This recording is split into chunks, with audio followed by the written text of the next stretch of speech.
Writers کا دعویٰ ہے کہ آبنائے ہرمز کی ناکہ بندی کے دوسرے روز امریکی بحریہ نے 2 ایرانی تیل بردار جہازوں کو روک لیا۔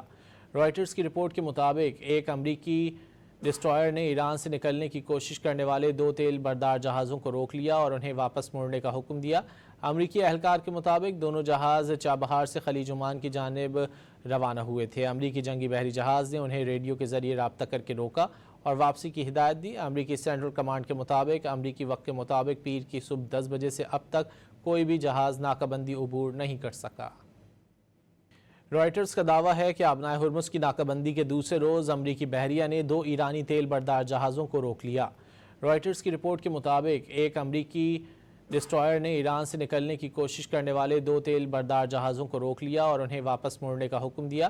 امریکی اہلکار کے مطابق دونوں جہاز چابہار سے خلیج عمان کی جانب روانہ ہوئے تھے۔ امریکی جنگی بحری جہاز نے انہیں ریڈیو کے ذریعے رابطہ کر کے روکا اور واپسی کی ہدایت دی۔ امریکی سینٹرل کمانڈ کے مطابق امریکی وقت کے مطابق پیر کی صبح 10 بجے سے اب تک کوئی بھی جہاز ناکہ بندی عبور نہیں کر سکا۔